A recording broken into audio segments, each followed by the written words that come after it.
Hi friends, welcome to civil tube. நம்ம தமிழ் இலக்கணம் பார்த்துட்டு இருக்கோம். இதுக்கு முன்னாடி 2 கிளாஸ் பார்த்துருக்கோம். முதல் எழுத்துனா என்ன, சார்பு எழுத்துனா என்னன்னு ஒரு கிளாஸ் பார்த்துருக்கோம். அப்புறம் மொழி முதல் எழுத்துனா என்ன, மொழி இறுதி எழுத்துனா என்ன, இணை எழுத்துனா என்ன, இதெல்லாம் ஒரு கிளாஸ் சேர்த்து ஒரு கிளாஸ் பார்த்துருக்கோம். இன்னைக்கு நம்ம அதோட கண்டினியூஸா தொடர்ச்சியா வேற பார்க்கலாம், வேற டாபிக் பார்க்கலாம். ஓகேவா? வேற டாபிக்னா அதோட கண்டினியூஷன் தான். புரியுதா உங்களுக்கு? போலாமா? கிளாஸ்ல போலாமா? ஓகேவா?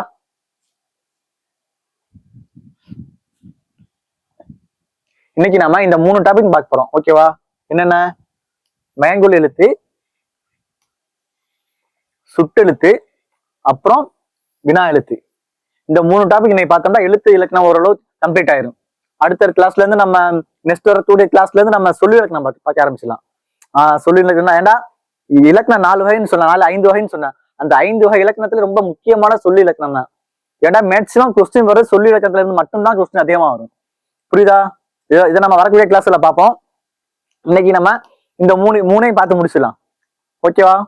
மேங்குல் எழுத்துனா என்ன, சுட்டெழுத்துனா என்ன, சுட்டெழுத்து எத்தனை எழுத்து இருக்கு, வினா எழுத்துனா என்ன, வினா எழுத்து எத்தனை எழுத்து இருக்கு, இதெல்லாம் நீ பார்க்க போறோம். ஓகே தானே? பார்க்கலாமா? ஒரு டாபிக்கா பார்க்கலாமா? கிளாஸ் ஸ்டார்ட் பண்ணலாமா? சரி, ஓகே, ஸ்டார்ட் பண்ணலாம்.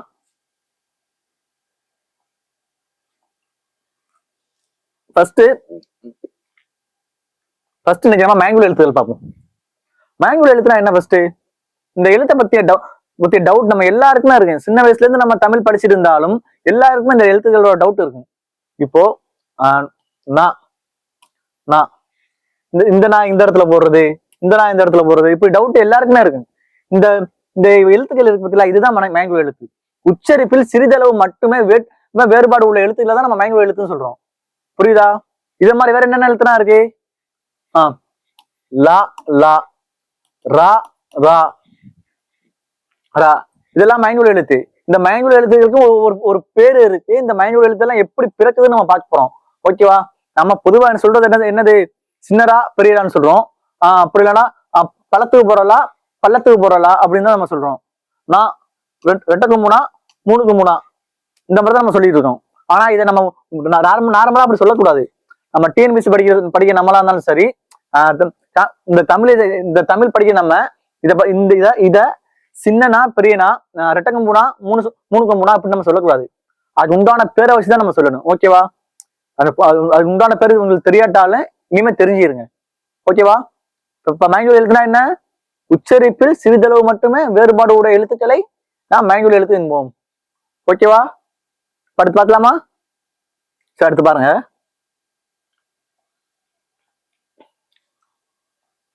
டெஃபினிஷன் பாருங்க.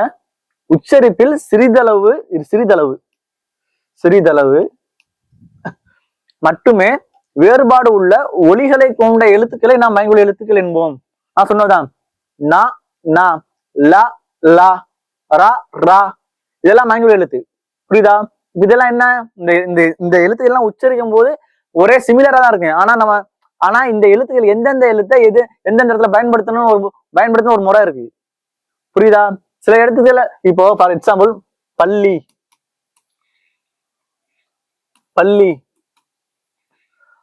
ரெண்டையுமே நம்ம உச்சரிக்கும் என்ன சொல்லுவோம்? பள்ளி பள்ளி, இப்படி ரெண்டுமே ஒரே இதான் உச்சரிப்போம். ஆனா இந்த இத பொதுலான்னு சொல்லுவோம். பொதுலா போடும்போது ஒரு மீனிங் லா. இந்த லா இதை நம்ம வஹரலான்னு சொல்லுவோம். ஆக்சுவலியோட நேம் வஹரலா. இந்த வஹரலா போடும்போது வேற மீனிங் ஆயிருது. புரியுதா? அப்போ கம்ப்ளீட்டா அதோட மீனிங்கே மாறுது பாருங்க. பள்ளி பொதுலா போட்டா பள்ளி, ஸ்கூல் அந்த இடத்துல வரும். பள்ளி, இந்த பள்ளி நமக்கு எல்லாருமே தெரியும். ஓகேவா? அப்ப இந்த பொருள் மாறுது பத்திலாம். அதனால சொல்றேன், இந்த மேங்குல் எழுத்து நம்ம கண்டிப்பா தெரிஞ்சுக்கணும்.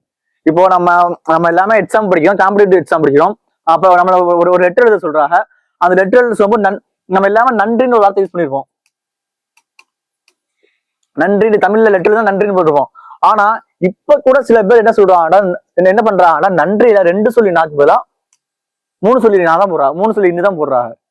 ஏன்னா அவங்களுக்கு தெரியுமான்னு சொல்லு, எந்தெந்த இடத்துல எந்தெந்த எழுத்து போடணும்னு தெரியல. ஆனா இது தப்பு. புரியுதா? இதுதான் நம்ம இன்னைக்கு ஃபுல்லா பார்க்க போறோம். ஓகேவா? இதுதான் மேங்குல் எழுத்துக்கள்.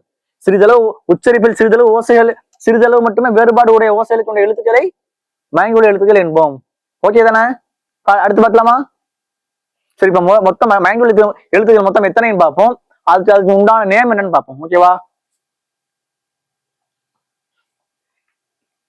இதுதான் அந்த மயங்கொழி எழுத்துக்கள். இப்ப நா நா நா, லா லா லா, ரா ரா. இந்த எழுத்துக்கள் இருக்கு பார்த்தீங்களா? இந்த எழுத்துக்களோட பிறக்கும் இடம் ஒண்ணு இருக்கு. அந்த இடம் வந்து இந்த 3 எழுத்துக்குமே கம்ப்ளீட்டா வேறுபடும். ஆனா உச்சரிக்கும் போது நம்ம ஒன்னா சொல்லுவோம். ஆனா அந்த எழுத்துக்கள் பிறக்கும் போது அந்த எழுத்துக்களுக்கு உண்டான இடங்கள் வந்து வேற வேற இடம். புரியுதா? இதான் லா லா லா, ரா ரா ரா. புரியுதா? அந்த அந்த டிஃபரன்ஸ் தெரியுதா உங்களுக்கு? இதான் மயங்கொழி எழுத்து. புரியுதா? இப்ப பாருங்க, தமிழ்ல மயங்கொழி எழுத்து மொத்தம் 8 எழுத்து இருக்கு. மொத்தம் மயங்கொழி எழுத்து மொத்தம் எத்தனை? 8. ஏண்டா இதே கொஸ்டின் கேட்க வாய்ப்பு இருக்கு. தமிழில் மயங்கொழி எழுத்துக்கள் மொத்தம் எத்தனை எழுத்துக்கள் கொஸ்டின் கேட்க வாய்ப்பு இருக்கு. 8 எழுத்துக்கள். அந்த 8 எழுத்துமே அந்த 8 எழுத்து இல்லைன்னே நம்மளுக்கு எல்லாருக்குமே தெரியும். என்னென்ன? இப்போ நா நா, புரியுதா? இது 2 ஒரு மயங்கொழி எழுத்து. இன்னொன்னு நா. இது 3மே ஒரே உச்சரிப்பு தான், நா. ஆனா நம்ம உண்மையா இதை உச்சரிக்கோம்னா சிறிதளவு வேறுபாடோட நம்ம உச்சரிக்கணும். புரியுதா? இதுதான் நம்ம மயங்கொழி எழுத்து. அடுத்து பாருங்க, லா லா லா. இது 3 மயங்கொழி எழுத்து. புரியுதா? அடுத்து ரா ரா. இது 2 மயங்கொழி எழுத்து. புரியுதா? மொத்தம் எத்தனை? அப்ப தமிழ்ல மயங்கொழி எழுத்து மொத்தம் எத்தனை? 8. அடுத்து பாருங்க, இந்த மயங்கொழி எழுத்து ஒவ்வொன்றுக்கும் ஒரு பேர் இருக்கு. பேர் இருக்கு. நான் ஃபர்ஸ்டே சொன்னேன், இந்த எழுத்துக்களை வந்து நம்ம பள்ளிக்கு படுற இல்லு, பள்ளத்துக்கு போற இல்லு அப்படின்னு நம்ம சொல்லக்கூடாது. என்ன சொன்னா அதுக்கு உண்டான பேர் இருக்கு. அந்த பேர் எப்படி உண்டாச்சுன்னு நம்ம பார்க்கலாமா? இப்போ ஃபர்ஸ்ட் ஓனா பார்க்கலாம். இப்போ இந்த நாவை நம்ம என்னன்னு சொல்லுவோம்டா, டன்னகரம். நகரம், நான்டா நகரம் தானே. அது எல்லாமே சொல்லுவோம். தாண்டா தகரம், பாண்டா பகரம், அந்த மாதிரி நான்டா நகரம். இந்த நகரம், இந்த நான்கு எழுத்து நகரத்தை நம்ம என்னன்னு சொல்லுவோம்டா, டன்னகரம் சொல்லுவோம். புரியுதா? டன்னகரம் டன்னகரம். புரியுதா? ஏன் நம்ம டன்னகரம் சொல்றோம்?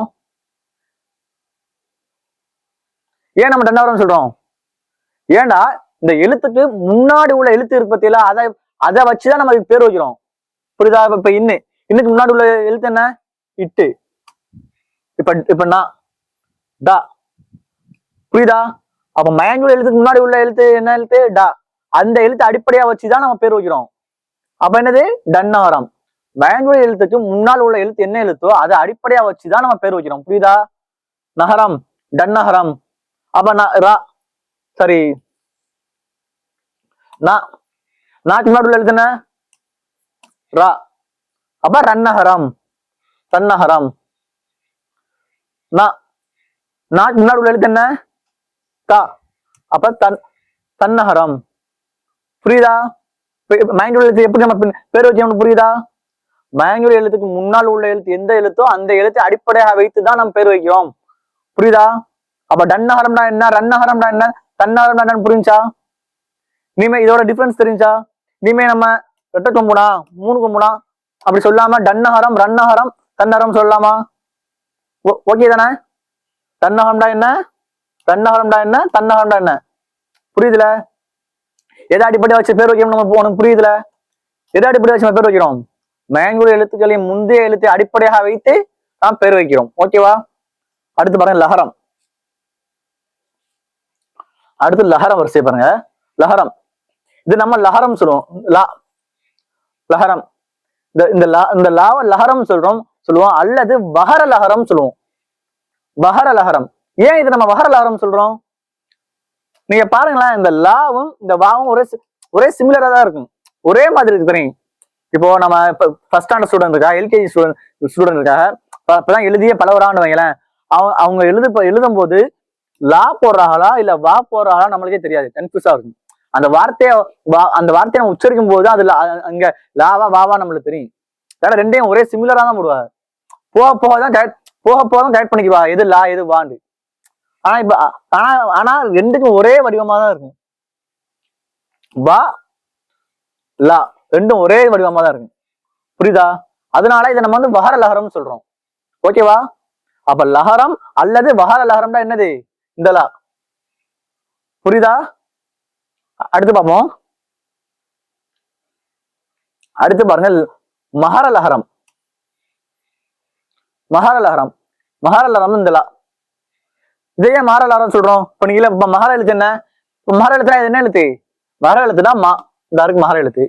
அந்த மஹர எழுத்து அப்படி சுழிச்சு விட்டா லஹரம் ஆயிடுச்சா? ரெண்டும் ஒரே மாதிரி வருதா? இது மஹர எழுத்துங்க, இது லஹர எழுத்து. மஹர எழுத்து நம்ம கீழே சுழிச்சு விட்டோம்னா அது லஹர எழுத்து. இப்ப மஹர எழுத்து அடிப்படையா தான் இருக்கு இது. அதனால இதை நம்ம மஹர லஹரம் சொல்லுவோம். இந்த லாவனை வந்து நம்ம மஹர லஹரம் சொல்லுவோம். மஹர லஹரம் அல்லது சிறப்பு லஹரம் சொல்லுவோம். ஓகேவா? இந்த லஹரத்துக்கு வந்து இன்னொரு பேரு சிறப்பு லஹரம்னு ஒரு பேர் இருக்கு. ஏன்னா இந்த லஹரம் வந்து தமிழ் மொழிக்கு உண்டான சிறப்பு. அதனால சிறப்பு லஹரம் நம்ம சொல்லுவோம். இப்ப என்ன சொல்றது? இப்ப தமிழ் தமிழ் தமிழ் மொழியில நம்ம எந்த இல்ல யூஸ் பண்றோம்? எந்த லஹரம் யூஸ் பண்றோம்? சிறப்பு லஹரம் தான் யூஸ் பண்றோம். அதனால இதை சிறப்பு லஹரம் சொல்லுவோம் அல்லது மஹர லஹரம். ஏன்டா இந்த லஹரம் வந்து ஏன் சிறப்பு லஹரம் சொல்றோம்? தமிழ் மொழிக்கு உண்டான சிறப்பே இந்த லஹரம். வேற இந்த லஹரம் வந்து தமிழ் மொழிக்கு உண்டான சிறப்பு. அதனால சிறப்பு லஹரம் சொல்றோம். புரியுதா? அப்ப அடுத்தது பார்க்கலாமா? அடுத்து பாருங்க லஹரம். இது நமக்கு எல்லாருமே தெரியும். நம்ம அப்ப இருந்த பொது லஹரம் தான் சொல்லுவோம். பொது லஹரம். இந்த லஹரத்தை நம்ம என்ன சொல்லுவோம்? பொது லஹரம் சொல்லுவோம். லஹரம் அல்லது பொது லஹரம். ஆனா இதுக்கு இன்னொரு பேர் இருக்கு. என்னது? நகர லஹரம் சொல்லுவோம். நகர லஹரம். இதை ஏன் நம்ம நகர லஹரம் சொல்றோம்? இப்ப பாருங்க, இது லா, இது நா. ரெண்டு என்ன இருக்கு? இந்த லாவல் இங்க லைட்டா சுழிச்சு விட்டா நகரம்.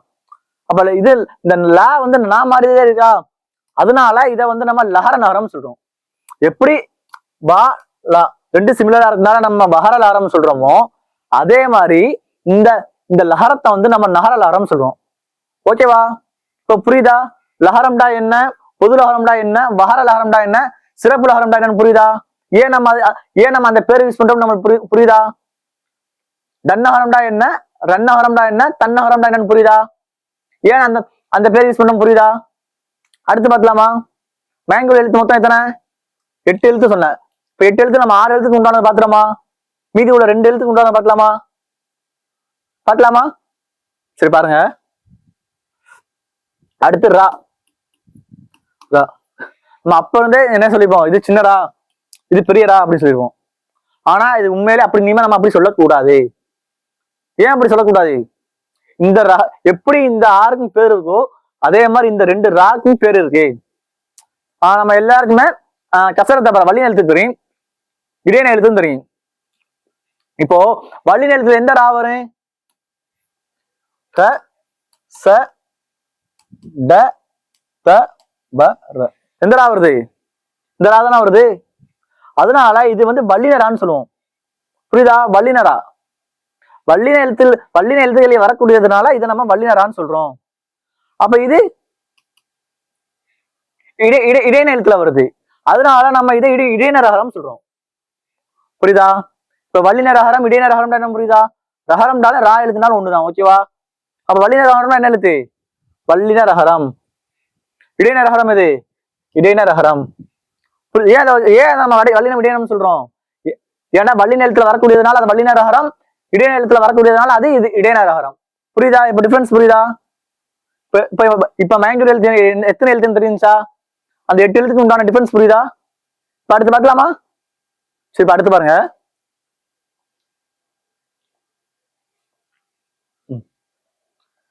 இது ரொம்ப இம்பார்ட்டன்ட். இது இப்போ அந்த நம்ம மேங்கோ எழுத்து 8 எழுத்துன்னு பார்த்துட்டோம். அந்த 8 எழுத்துக்கு டிஃபரன்ஸ் பார்த்துட்டோம். அந்த 8 எழுத்து எப்படி பிறக்குன்னு நம்ம தெரிஞ்சுக்கணும்ல. ஏன்டா ஏன் இது இம்பார்ட்டன்ஸ் சொல்றோம்டா? இந்த ஸ்டேட்மெண்ட்டை ஒரு வாரத்துக்கு கூட மாறாம அப்படியே கொஸ்டின் கேட்க வாய்ப்பு இருக்கு. அதனால இந்த ஸ்டேட்மெண்ட் நமக்கு புரியாட்டாலே இதை நம்ம மனப்பாடம் பண்ணி தான் ஆகணும். ஓகேவா? ஏன்னா இது அப்படியே ஸ்டேட்மெண்ட்ல கொஸ்டின் கேட்க வாய்ப்பு இருக்கு. புரியுதா? இப்ப பாப்போமா? இப்ப ஃபர்ஸ்ட் நகரம் பார்ப்போம். இந்த 3 எழுத்தோட டிஃபரன்ஸ் பார்த்தேன். தன்னஹரம், தன்னஹரம், தன்னஹரம், ரன்னஹரம் தன்னஹரம். ஏன் நம்ம சொல்றோம்? மயங்கல் எழுத்தின் முன்னாள் எழுத்தை வைத்து அதற்கு நம்ம பேர் வைக்கிறோம். ஓகேவா? இப்ப பாருங்க, நாவின் நுனி மேல்வாய் அன்னத்தின் நடுப்பகுதியை தொடுவதனால் நகரம் பிறக்கிறது. புரியுதா? அப்ப மேல்வாய் அன்னத்தின் நடுப்பகுதினா என்ன என்ன நகரம்? டன்னகரம். இது அப்படியே கொஸ்டின் கேட்க வாய்ப்பு இருக்கு. இப்போ நாவின் நுனி மேல்வாய் அன்னத்தின் நடுப்பகுதியை தொடுவதனால் பிறக்கும் எழுத்து எந்த எழுத்துன்னு கேட்க வாய்ப்பு இருக்கு. பா. இதுல எந்த எழுத்து ஆன்சர் இருக்கு? ஆன்சர் என்ன? நகரம், டன்னகரம் தான் ஆன்சர். புரியுதா? இந்த ஸ்டேட்மெண்ட் உங்களுக்கு தெரியாட்டாலே இதை மனப்பாடம் பண்ணி வச்சுக்கோங்க. ஏன்னா இது அப்படியே இந்த ஸ்டேட்மெண்ட்ல ஒரு வார்த்தை கூட மாறாம அப்படியே கொஸ்டின் கேட்க வாய்ப்பு இருக்கு. இப்ப நம்ம தமிழ் எழுத்து மொத்தம் உள்ள மெய் எழுத்து 18 எழுத்து இருக்கு. இந்த 18 எழுத்து முயற்சி பிறப்பு இடப்பிறப்புன்னு ஒரு கான்செப்ட் இருக்கு. அந்த 18 எழுத்து நம்ம தெரிஞ்சுக்கிட்டாலும் இந்த மேனுவல் எழுத்து 8 எழுத்து இருக்கு பார்த்தீங்களா, இது கம்பல்சரி நம்ம தெரிஞ்சுக்கிறேன். ஏன்டா மேனுவல் எழுத்து கொஸ்டின் கேட்டாங்கடா இந்த ஸ்டேட்மெண்ட் அடிப்படையா வச்சுதான் கொஸ்டின் வரும். புரியுதா? இப்ப அவன் நடுப்பகுதியை நாவின் அன்னம் நடுப்பகுதியை தொடுவதனால் பிறக்கும் எழுத்து என்ன எழுத்து? டன்னகரம். அன்னம்டா ஒண்ணும் இல்ல, வாயோட மேல் பல்பகுதி இருக்கு பார்த்தீங்களா, அதான் அன்னம். ஓகேவா? மேல்வாய் பல்பகுதி தான் அன்னம். அப்ப அன்னத்தின் நடுப்பகுதியை தொடுவதனால் பிறக்கும் எழுத்து நகரம். என்ன நகரம்? டன்னகரம். புரியுதா? அடுத்து பார்க்கலாமா? அடுத்து பாருங்க, நாவின் நுனி மேல்வாய் அன்னத்தின் முன்பகுதியை தொடுவதனால் நகரம் பிறக்கிறது. இது என்ன நகரம்? ரன்னகரம். இது டன்னகரம், இது ரன்னகரம். அப்ப நடுப்பகுதினா என்னது? டன்னகரம். அப்ப முன்பகுதினா நாவின் நுனி மேல்வாய் அன்னத்தின் முன்பகுதியை தொடுவதனால் பிறக்கும் எழுத்து என்ன எழுத்து? அது என்னன்னா ரன்னகரம். புரியுதா? அப்ப முன்பகுதினா எந்த எழுத்துன்னு புரியுதா? இதெல்லாம் ரொம்ப இம்பார்ட்டன்ஸ். நல்லா பார்த்து வச்சுக்கிறீங்க. முன்பகுதியும் கொஸ்டின் கேட்க வாய்ப்பு இருக்கு, நடுப்பகுதியும் கொஸ்டின் கேட்க வாய்ப்பு இருக்கு. நம்ம கன்ஃபியூஸ் ஆகிடக்கூடாது. நடுப்பகுதியும் கொஸ்டின் கேட்கும்போது நம்ம ரன்னகரத்தையும், முன்பகுதியும் கொஸ்டின் கேட்கும்போது நம்ம டன்னகரத்தையும் போட்டக்கூடாது. புரியுதா? அப்படி போட்டா கம்ப்ளீட்டா கொஸ்டின் தப்பாயிரும். அப்ப நடுப்பகுதினா என்ன எழுத்து? நாவின் நுனி மேல்வாய் அன்னத்தின் நடுப்பகுதியை தொடுவதனால் டன்னகரம். மேல்வாய் அன்னத்தின் முன்பகுதியை தொடுவதனால் ரன்னகரம். புரியுது தானே? ஓகே தானே? ரன்னகரம்டா என்ன? இந்த எழுத்து. ஏன் ரன்னகரம் சொல்றோம்? மயங்குள் எழுத்தின் முன்னாள் எழுத்து அடிப்படையாக வைத்து நாம் அதற்கு பேர் வைக்கின்றோம். ஓகேவா? அடுத்து பார்க்கலாமா? அடுத்து பாருங்க, இப்போ நாவின் நுனி மேல்வாய் பல்லின் அடிப்பகுதியை தொடுவதனால் நகரம் பிறக்கிறது. இப்ப இது என்ன நகரம்? தன்னகரம். அப்ப அடிப்பகுதினா என்ன எழுத்து பிறக்குது? தன்னகரம். புரியுதா? அப்ப அடிப்பகுதியால் தொடுவதனால் பிறக்கும் எழுத்து என்ன எழுத்து? நகரம். என்ன நகரம்? தன்னகரம். இப்ப இந்த மூணுக்கு டிஃபரன்ஸ் தெரியுதா? நடுப்பகுதினா என்ன எழுத்து? நடுப்பகுதிண்டா டன்னகரம். இடைப்பகுதி முன்பகுதினா ரன்னகரம். அடிப்பகுதினா தன்னகரம். புரியுதா? தன்னகரம்னா என்ன எழுத்து? தன்னகரம். ரன்னகரம் ரன்னகரம். டன்னகரம் டன்னகரம். அடிப்பகுதினா என்ன எழுத்து? அடிப்பகுதினா தன்னகரம். நடுப்பகுதினா ரன்னகரம். புரியுதா?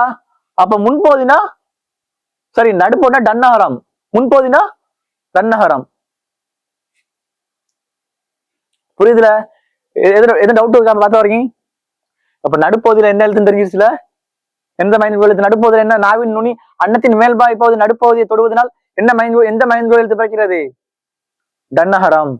நாவின் நுனி மேல்வாய் அன்னத்தின் முன்பகுதியை தொடுவதனால் எந்த மைண்ட் எழுத்து பிறக்கிறது? ரன்னகரம்.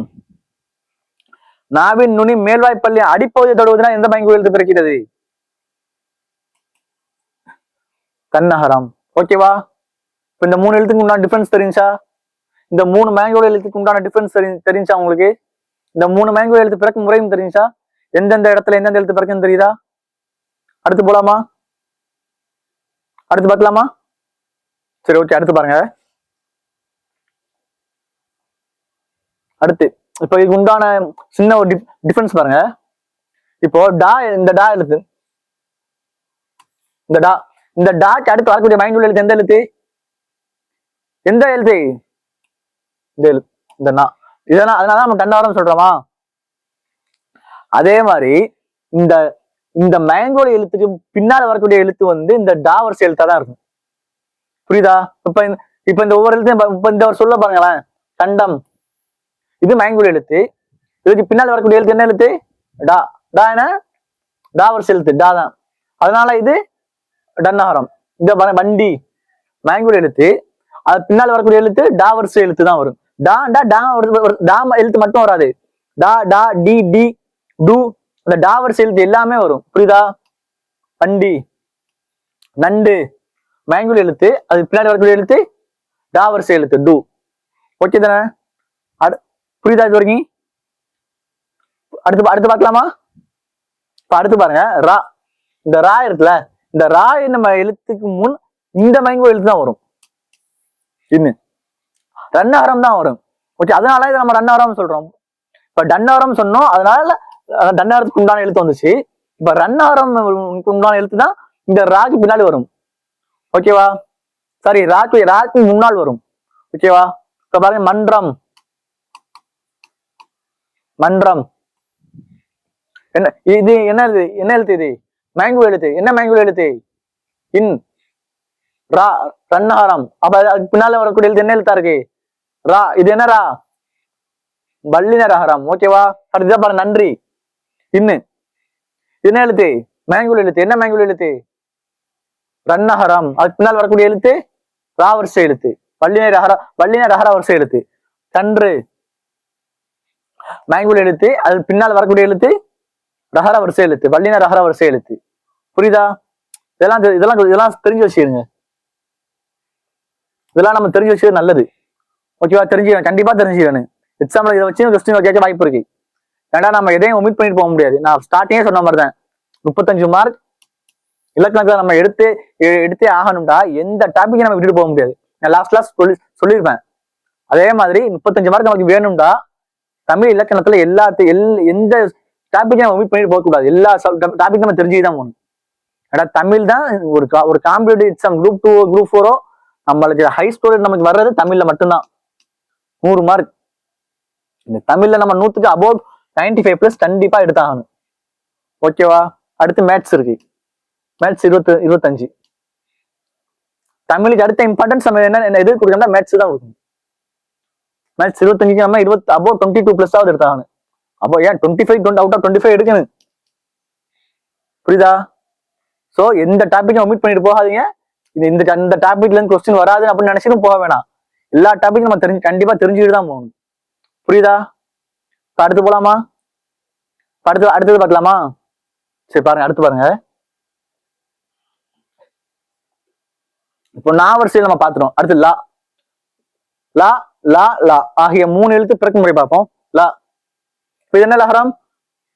லஹரம் அல்லது இது லஹரம் அல்லது வஹர லஹரம். புரியுதா? இந்த லஹரம் எப்படி பிறக்கும் பாருங்க. நாவின் இரு பக்கங்கள் தடித்து மேல் பற்களின் அடியை தொடுவதனால் லஹரம் தோன்றும். மேல் பல்லின் அடியை தொடுவதனால் தோன்றும் எழுத்து என்ன எழுத்து?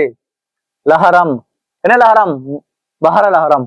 இது வா போல் இருப்பதால் வஹர லஹரம் என்கின்றோம். நான் ஸ்டார்டிங் சொன்ன மாதிரிதான், இந்த எழுத்து வா எழுத்த போல இருக்கனால இதை நம்ம வஹர லஹரம் சொல்றோம். அப்ப இரு பக்கங்கள் தடித்து மேல் பல்லின் அடியை தொடுவதனால் பிறக்கும் எழுத்து என்ன எழுத்து? லஹர எழுத்து. என்ன லஹரம்? வஹர லஹரம். ஏன் நான் திரும்ப திரும்ப சொல்றேன்டா, இந்த ஸ்டேட்மெண்ட் ஒரு இது கூட மாறாம அப்படியே கொஸ்டின் கேட்க வாய்ப்பு இருக்கு. இதை அப்படியே கொடுத்து எந்த எழுத்து பிறக்குதுன்னு கேட்க வாய்ப்பு இருக்கு. லஹரமா, வஹர லஹரமா, சிறப்பு லஹரமா, பொது லஹரமா, இல்ல வேற ஏதாவது எழுத்து கொடுத்து வேற என்ன எழுத்துன்னு கேட்க வாய்ப்பு இருக்கு. ஆன்சர் என்ன? லஹரம். லஹரம் பிறக்கும் முறை என்ன? நாவின் இருபக்கம் தடித்து மேல்பற்களின் அடியை தருவதனால் லஹரம் தோன்றும். இந்த லஹரத்து இன்னொரு பேர் என்ன? வஹர லஹரம். ஏன் வஹர லஹரம் சொல்றோம்? வா போல இருப்பதால் இதனை வஹர லஹரம் என்கின்றோம். புரியுதா? அடுத்து பார்க்கலாமா? சரி, அடுத்து பாருங்க. லஹரம். இந்த லஹரத்து இன்னொரு பேர் என்ன? பொது லஹரம். ஓகேவா? அல்லது நஹர லஹரம். அதை நம்ம பார்ப்போம். நாவின் இரு பக்கங்கள் தடித்து மேல் அன்னத்தின் நடுப்பகுதியை தொடுவதனால் லஹரம் தோன்றும். அப்ப அடிப்பகுதினா வஹர லஹரம். நடுப்பகுதினா பொது லஹரம். புரியுதா? அடிப்பகுதினா வஹர லஹரம், நடுப்பகுதினா பொது லஹரம். அடிப்பகுதினா வஹர லஹரம், நடுப்பகுதினா பொது லஹரம். ஓகே தானே? நாவின் இரு பக்கங்கள் தடித்து மேல் அன்னத்தின் நடுப்பகுதியை தொடுவதனால் லஹரம் தோன்றும். இதனை பொது லஹரம் என்கின்றோம். இது நா போல இருப்பதனால் இதனை நாம் நகர லஹரம் என்கின்றோம். நான் ஃபர்ஸ்ட் சொன்னதான். இந்த இது லா, இது நா, ரெண்டுக்கும் சின்ன டிஃபரன்ஸ் தான் இருக்கு. இதை பார்த்து அப்படியே நா மாதிரி தான் இருக்கு. சுழிச்சுட்டோம்னா லா, அதனால இதை நம்ம நகர லஹரம் என்றோம். ஓகேவா? அப்ப அடிப்பகுதினா என்ன எழுத்து? லஹரம். என்ன லஹரம்? வஹர லஹரம். நடுப்பகுதினா லஹரம். என்ன லஹரம்? பொது லஹரம் அல்லது நகர லஹரம். ஏன் நகர லஹரம் பெற வைக்கிறோம்? நா போல் இருப்பதினால் நகர லஹரம் என்கின்றோம். ஏன் வஹர லஹரம் சொல்றோம்? வா போல் இருப்பதினால் வஹர லஹரம் என்கின்றோம். ஓகேவா? இந்த லஹர லஹரத்தின் இன்னொரு பேர் என்ன? பொது லஹரம். ஓகேவா? அடுத்து பார்க்கலாமா? புரியுதா இது? அடுத்து சிறப்பு லஹரம் பார்க்கலாமா? சரி, அடுத்து பாருங்க.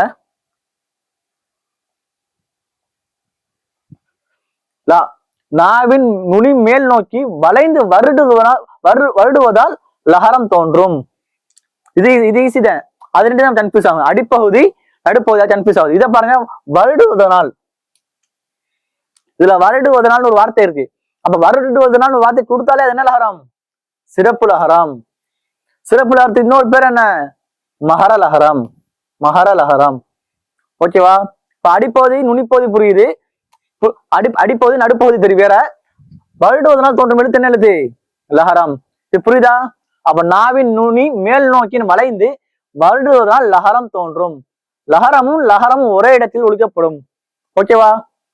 லா தமிழுக்கே சிறப்பானது. நான் ஃபர்ஸ்டே சொன்னேன், இந்த லாங்கிற எழுத்து தமிழ் மொழிக்கே சிறப்பான எழுத்து. ஃபர்ஸ்ட் சொன்னல அந்த மாதிரிதான்.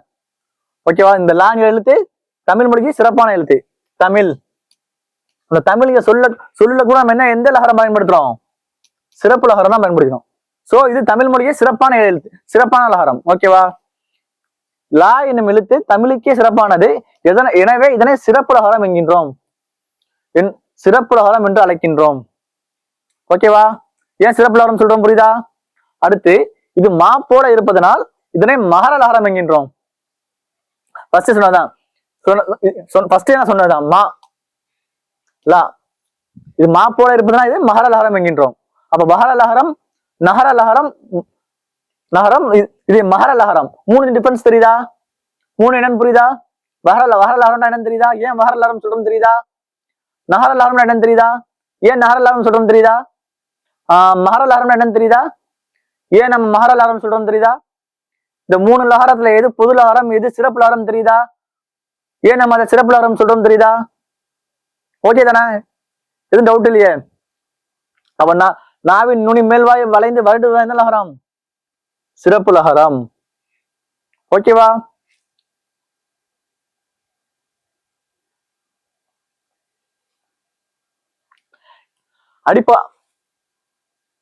அடிப்பகுதி சாரி அடிப்பகுதினா என்ன லஹரம்? மகர லஹரம். நடுப்பகுதினா நடுப்பகுதி தொழுவதினால் நகர லஹரம். ஓகே தானே? இப்ப மூணுக்கு டிஃபரன்ஸ் தெரியுதுல. வஹர லஹரம்டா என்ன? நகர லஹரம்டா என்ன? சிறப்பு லஹரம்டா என்ன? மூணுக்குமே டிஃபரன்ஸ் தெரியுதா? மூணுமே புரியுதா? மூணு இடமே பிறக்கும் முறை தெரியுதா? அடிப்பகுதி, நடுப்பகுதி வருடுவதனால். புரியுதா? வருடுவதனால் சிறப்பு லஹரம். அடிப்பகுதி வஹர லஹரம், நடுப்பகுதி பொது லஹரம். ஓகே தானே? அடுத்து பார்க்கலாம்ல? புரியுதுல? சரி, அடுத்து பார்க்கலாம்.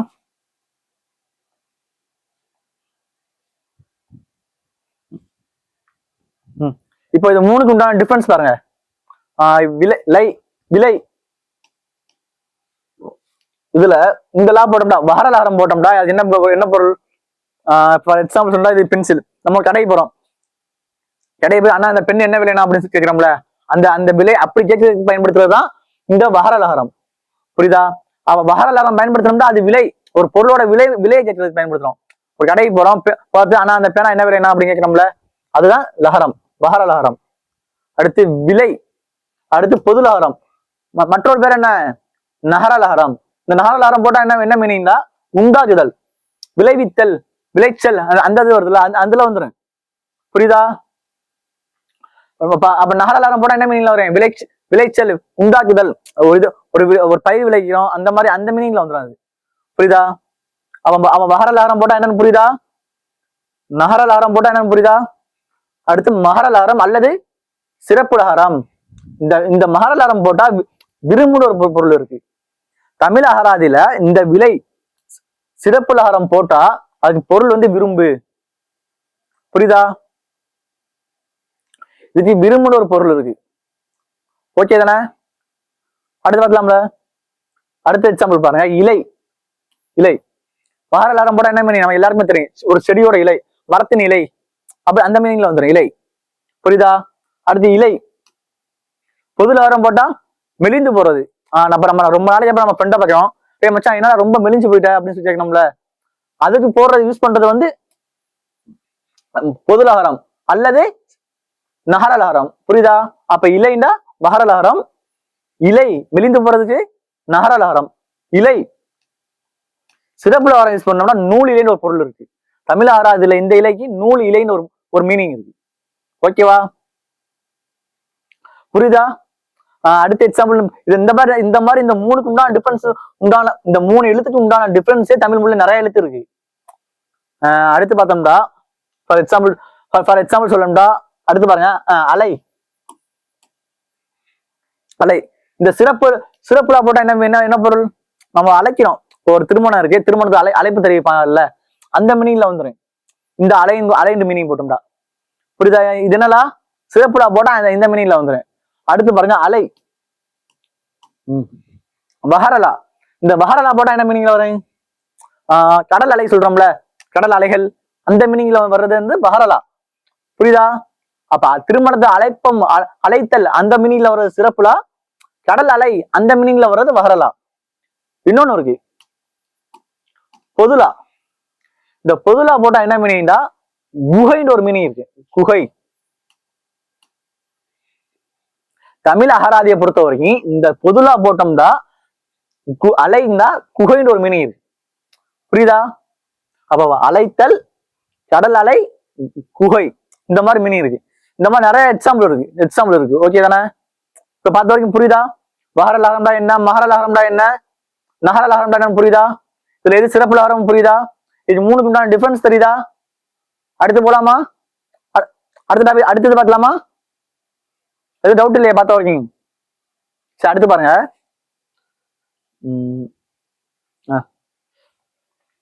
அடுத்து ரா. ரா என்னடா சின்னராவா? இது பெரியராவா? இது நான் ஒரு பேர் சொன்னேன். என்ன பேர் சொன்னேன்? வல்லினரகரம், இடைநரகரம். புரியுதா?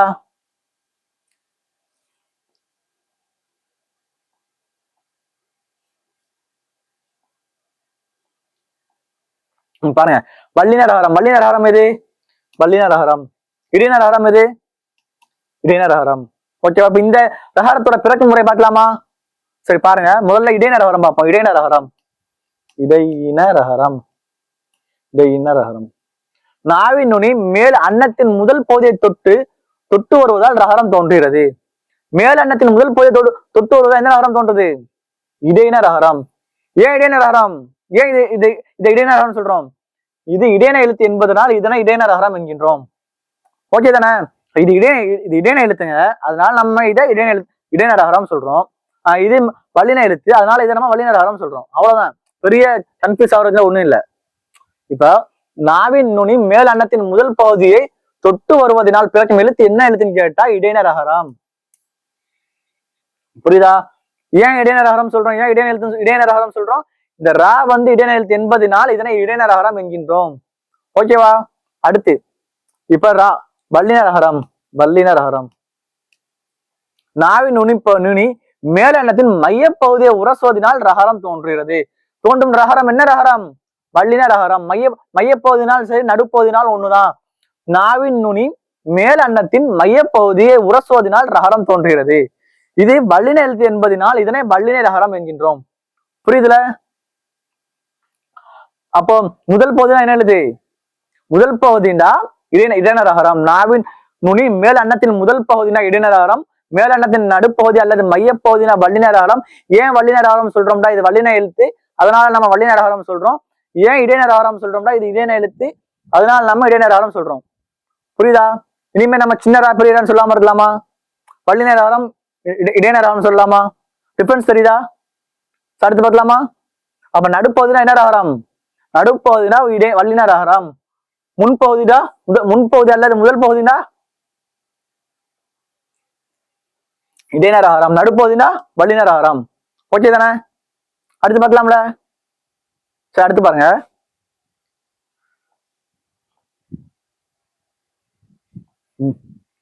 டிஃபரன்ஸ் பாருங்க, பொருள் வேறுபாடு பாருங்க. ஏரி இடைநரகரம் போட்டோம்னா என்ன? நீர்நிலை. குளம், ஏரி அந்த மீனிங்ல வந்துடும், அந்த பொருள்ல வந்துடும். ஏரின்னு போட்டோம்னா நீர்நிலை. என்னடா போட்டா சின்னராவா இது? இடைநரகரம் போட்டா நீர்நிலைன்னு பொருள்ல வந்துடும். புரியுதா? நீர்நிலைன்னா என்ன? குளம், ஏரி, குட்டை, அந்த மாதிரி பொருள்ல வந்துடும். ஓகேவா? அடுத்து ஏரி என்னடா? வல்லினரம். வல்லினரகரம் போட்டோம்னா மேலே ஏறி வாண்டு ஒரு இதுல வந்துடும், அந்த பொருள்ல வந்துடும். இப்ப ஃபார் எக்ஸாம்பிள் ஒரு வடிவேல் காமெடி இருக்கு, பஸ்ல கொஞ்சிட்டு வருவா, ஏரி வாயா சொல்லுவா தெரியுமா? அந்த பொருள் தான். அதுக்கு என்ன எந்த யூஸ் பண்றதுன்னா வல்லினரகரம். இந்த மேலே ஏறி வாரம் அப்படி சொல்றோம்ல, ஒரு பாட்டு கூட இருக்கு அதுல. அதுக்கு என்னடா வல்லினரகரம். அப்ப இடைநரகரம் போட்டா என்ன பொருள்ல வந்துடும்? நீர்நிலை. வல்லினரகரம் போட்டோம்னா மேலே ஏறி, படிமேல் ஏறி வா, அந்த பொருள்ல வந்துடும். ஓகேவா? புரியுதா? அடுத்த எக்ஸாம்பிள் பார்க்கலாமா? அடுத்து பாருங்க. கூரை. இது இடைநரகரம். இடைநரகரம் போட்டா என்னன்னா வீட்டின் கூரை, வீட்டின் மேல் பகுதி, கூரை வீடு அப்படி சொல்றோம்ல, அந்த பொருள்ல வரும். வீட்டின் கூரைன்னு ஒரு பொருள்ல வந்துடும். என்ன ரகரம் போட்டா? இடைநரகரம் போட்டால் வீட்டின் கூரை, அந்த பொருள். ஓகேவா? கூரை. வல்லினரகரம் போட்டா புடவை, கூரை புடவை சொல்லுவோம்ல, அந்த மீனிங்ல வந்துடும். இது என்னடா போட்டா? பெரியராவா இது பேரு? வல்லினரகரம். வல்லினரகரம் போட்டா என்ன? புடவை. புடவை என்ன மீனிங்? கூரை புடவை அப்படி சொல்றோம்ல, அந்த பொருள்ல வந்துடும். இந்த மாதிரி நிறைய எக்ஸாம்பிள் இருக்கு. அடுத்த ஒரு எக்ஸாம்பிள் பார்த்தோம்னா உறவு. உறவுண்டா என்ன மீனிங்? வல்லினரகரம் போட்டா என்ன மீனிங்? வல்லினரகரம். வல்லினரகரம் போட்டா என்ன மீனிங்ல வந்துடும்? உறவு. வல்லினரகரம் போட்டா என்ன? சகோதரன், அண்ணன், தம்பி, மாமா, மச்சான், இந்த மாதிரி உறவு முறை சொல்லி அழைக்க தெரியுமா? அந்த மீனிங்ல வர்றதுதான் வல்லினரகரம். வல்லினரகரம் போட்டா. இதுல உறவுங்க வார்த்தையில வல்லினரகரம் போட்டோம்னா சகோதரன், மாமா, மச்சான், உறவு முறை சொல்லி அழைக்கிறோம்ல, அந்த பொருள்ல வந்துடும். அடுத்து உறவு. சின்னரா, நானே சின்னரான்னு சொல்றேன் பாருங்க. இடைநரகரம். இடைநரகரம் போட்டோம்னா என்ன பொருள்ல வரும்? இடைநரகரம் போட்டோம்னா இந்த உறவு கடல்ன்ற ஒரு பொருள் இருக்கு தமிழ் அகராதியில. கடல். கடல்ன்ற ஒரு பொருள்ல வந்துடும். சின்ன என்ன இடைநரகரம் போட்டோம்டா. புரியுதா? ஏண்டா இந்த கடலுங்கிற வார்த்தைக்கு வந்து நிறைய பொருள் வரும். ஃபார் எக்ஸாம்பிள் இன்னொரு எக்ஸாம்பிள் சொல்லணும்டா. பறவை. பறவை. பறவை. பறவை. இடைநரகரம் போட என்ன மீனிங்?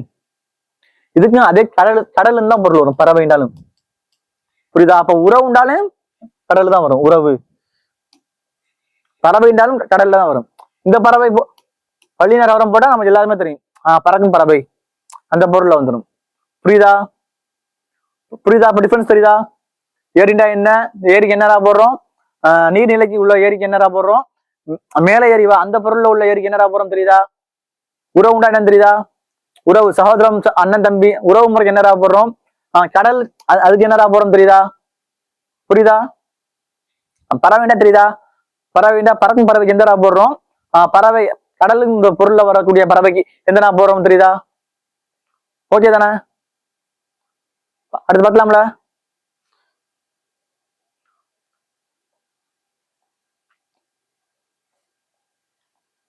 புரியுதா? இந்த லஹரா எழுத்து வர எழுத்துனா புரியுதா?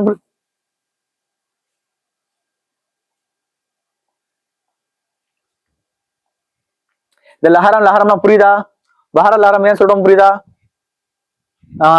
நகராளகாரம் ஏன் சொல்றோம் புரியுதா? எது டவுட் இல்லையே?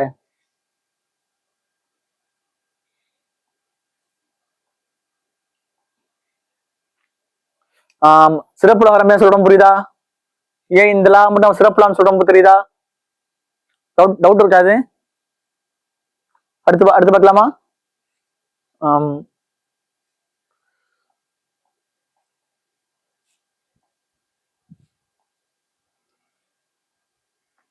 நகரம் டிஃபரன்ஸ் தெரியுதா? டிஃபரன்ஸ் தெரியுதா? நடுப்போது என்ன தெரியுதா? அன்னம் முன்போது என்ன நகரம் தெரியுதா? ஏன் இதை நம்ம தன்னாவரம் தன்னாவரம் சொல்றோம் தெரியுதா? டிஃபரன்ஸ் தெரியுதா?